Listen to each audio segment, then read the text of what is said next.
My name is Richard Henry, and you're listening to the COVID-19 Challenge podcast.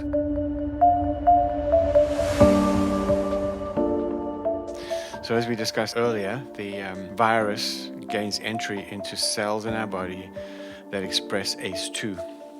And these are cells that are involved in the renin-angiotensin system, which are tasked with maintaining our seawater environment in our bodies. And so that's both the water content, salt content, pH, osmolality. We put all those together.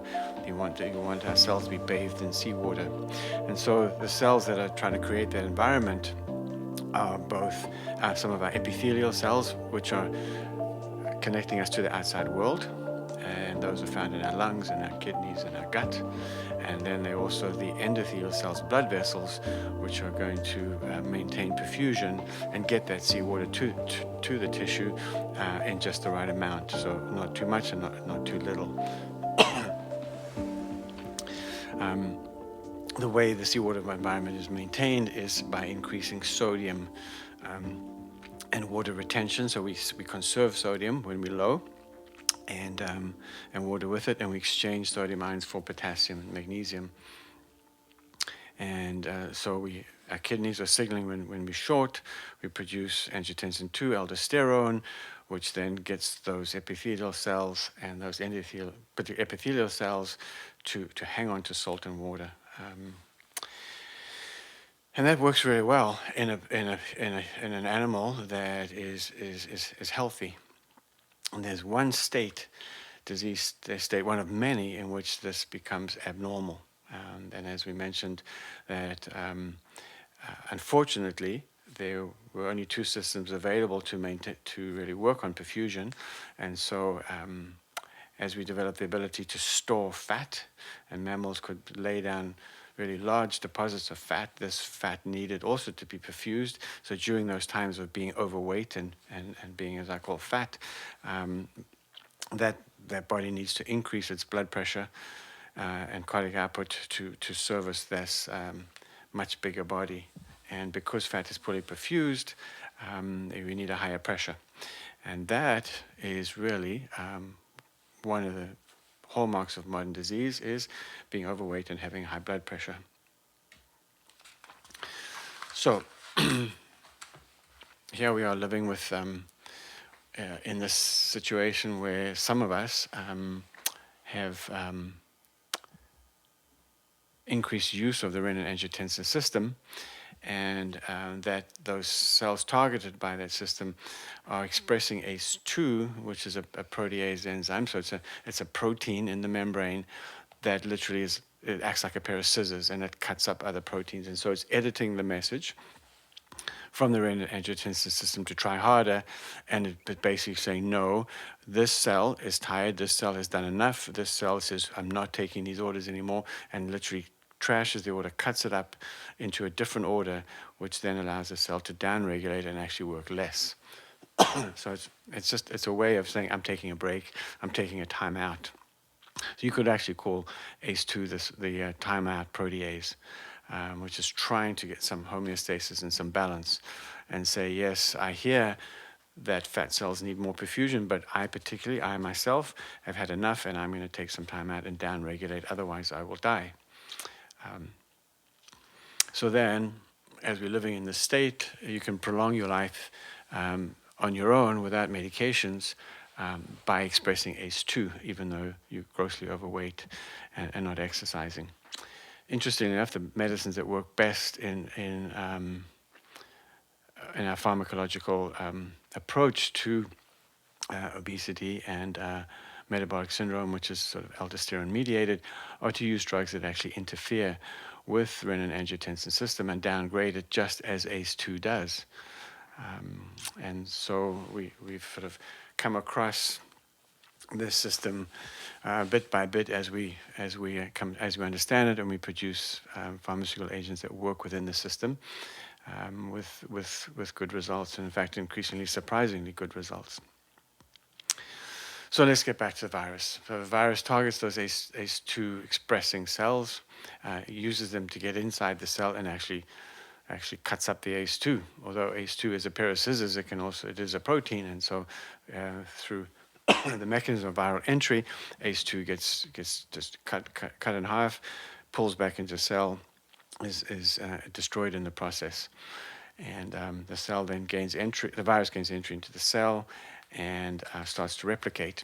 And this particular virus has been gifted with another protein that acts as a silencer and keeps the cell's innate immune system or its own policing system nice and quiet, and so the virus can get about replicating and produce lots and lots of foreign proteins that would normally excite the interest of the innate immune system within the cell, the policing system, to go and stop those activities.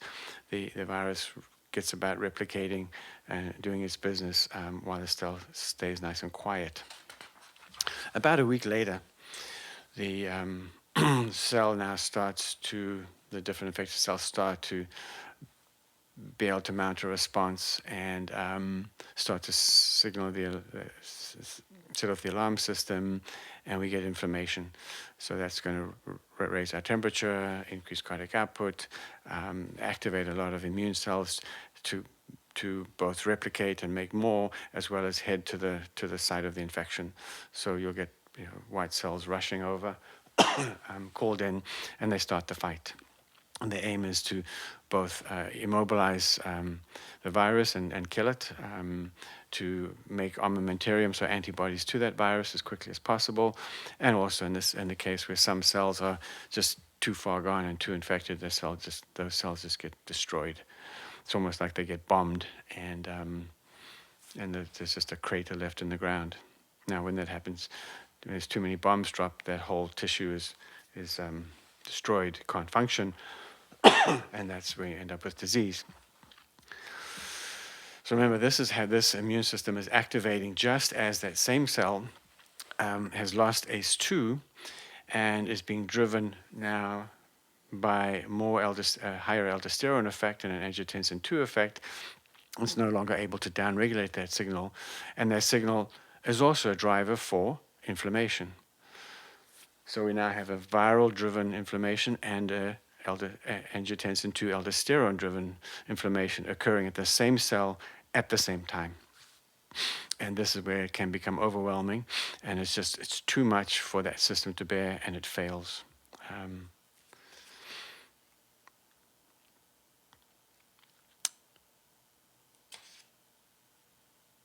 The key to understanding that it's a multi-system disease is, in fact, that it's not really a multi-system disease. It's a systemic disease within the renin-angiotensin system that occurs in different organs, and we've learned to understand medicine through different organs, your digestive system, your cardiovascular system, but in fact, the renin-angiotensin system is one system that just works in different parts of our body. So this is a single system disease. It's the endothelial cells and blood vessels that get destroyed, that get inflamed, that in their inflamed condition they create responses, and then eventually when they get destroyed, they've gone missing, that endothelium has little holes in it through which fluid can leak, so the blood vessels become leaky. And when you leak fluid out of blood vessels, the surrounding tissue becomes full of fluid, and becomes edematous. We call that edema, which is swelling. In that swollen state, it doesn't function well. So in the lungs, when you get pulmonary edema or lung edema, it's hard for oxygen to traverse from the airspace into the blood vessel, so you get hypoxia. You have difficulty moving those lungs because they're heavy and wet. And you go into respiratory failure. You have trouble oxygenating, even with high oxygen concentrations, and eventually you can die from literally respiratory failure. Equally, those little blood vessels in the heart, which are perfusing the cardiac muscle, become leaky. You get interstitial fluid in the heart muscle with edema. And that's going to affect the critical salt levels, potassium especially, which then affects conductivity. And so the heart then develops arrhythmias, and sudden death occurs because the heart suddenly stops. from an arrhythmia. The serum electrolytes may be normal, but in an edematous heart they would be grossly abnormal. So doctors will try and maintain a normal electrolyte balance, and hoping that this will settle before the patient dies. The other thing that occurs is that we get an increase in clotting factors from all of the things we've talked about. They all conspire to increase blood's clotting ability, because it's part of their sort of survival process. Is that when you start to you get injured or you get hurt or you get sick, you can end up with bleeding, and so we get a hypercoagulable state where you form clots, but you also then run out of coagulation factors. So you may make clots initially, but then you actually end up with a bleeding disorder as well. Again, this would seem to be a multi-system disease, but it's not. It's all the same system.